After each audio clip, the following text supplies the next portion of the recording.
नमस्कार, मैं हूँ रोहित खन्ना। कैसे हैं आप सब लोग? आज का दिन इम्पोर्टेंट इसलिए है क्योंकि जी20 की हलचल तो चल ही रही है। इस बीच 6 राज्यों की 7 विधानसभा सीटों पर हुए उपचुनाव के नतीजे आज आएँगे। अब से कुछ ही देर बाद नतीजे आने शुरू हो जाएँगे, पता लग जाएगा कौन आगे है, कौन पीछे है, काउंटिंग शुरू हो जाएगी। उत्तर प्रदेश, पश्चिम बंगाल, केरल, झारखंड, उत्तराखंड की एक-एक सीट पर 5 सितंबर को वोटिंग हुई थी, जबकि त्रिपुरा की 2 सीटों पर वोट डाले गए थे। चुनाव आयोग के मुताबिक सबसे ज़्यादा 79.2% वोट त्रिपुरा की जो बक्सा नगर सीट है उस पर पड़े थे, वहीं सबसे कम 50.77% मतदान यूपी की घोसी सीट जो सबसे चर्च से बनी हुई थी उस पर हुआ। इसके अलावा त्रिपुरा की धनपुर सीट पर 83%, पश्चिम बंगाल की धुपगुड़ी पर 78%, केरल की पुथुप्पड़ी सीट पर 72%, झारखंड की डुमरी पर 64% और उत्तराखंड की बागेश्वर सीट पर 55% मतदान हुआ। और नतीजे इसलिए भी ये अहम है क्योंकि यहाँ पर आप ये कह लीजिए ये सत्ता का क्वार्टर फाइनल है।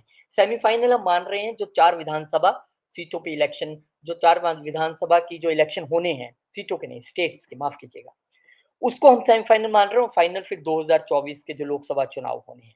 इसीलिए इस नतीजों को बहुत अहमियत दी जा रही है। घोसी और धनपुर की सीट पर मौजूदा विधायकों के इस्तीफा देने के बाद चुनाव हो रहा है।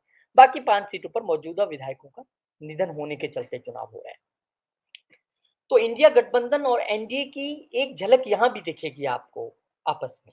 इंडिया गठबंधन ने 5 सीटों पर मिलकर चुनाव लड़ा है। कौन-कौन सी सीट है? ये घोसी वाली जिसका हम ज़िक्र कर रहे हैं, बागेश्वर वाली, डुमरी, बक्सा नगर और धनपुर। ये त्रिपुरा की सीट हैं 2। इन पर मिलकर जो 5 सीटों पर चुनाव लड़ा गया है, यहाँ पर एनडीए वर्सेस इंडिया है, यानी कि पहली झलक यहाँ से मिलेगी।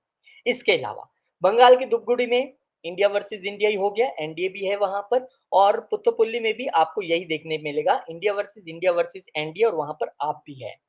इंडिया गठबंधन की पार्टियां एक दूसरे के खिलाफ चुनाव मैदान में यहाँ पर उतरी हैं, इसलिए इतनी आसान नहीं है ये कहना कि आप लोगों में क्या मैसेज देने जा रहे हैं। अब घोसी सीट पर सबकी नजर क्यों है? उत्तर प्रदेश की घोसी सीट जुलाई में समाजवादी पार्टी के विधायक दारा सिंह चौहान के इस्तीफा देने के बाद खाली हुई। सपा छोड़कर भाजपा ज्वाइन कर ली। उन्होंने भाजपा का टिकट जो है दोबारा लिया, चुनाव लड़ा। अब आपके सामने रिजल्ट भी आ जाएगा।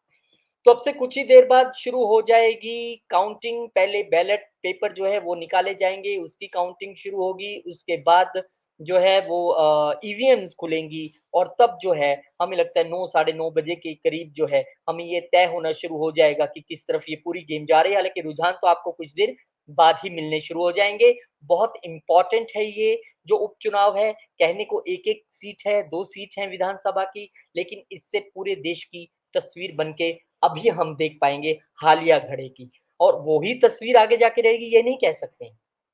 लेकिन हाल की घड़ी में जो इंडिया एनडीए का एक चल रहा है आपस में, उसका क्या आपको लगता है वो यहाँ से पता चलेगा और बंगाल में भी पता लगेगा कि ममता दीदी कितनी स्ट्रॉन्ग है, केरल में लेफ्ट स्ट्रॉन्ग है या कांग्रेस स्ट्रॉन्ग है, हालाँकि दोनों ही एक धड़े में हैं, लेकिन अभी एक-दूसरे के खिलाफ लड़ रहे हैं।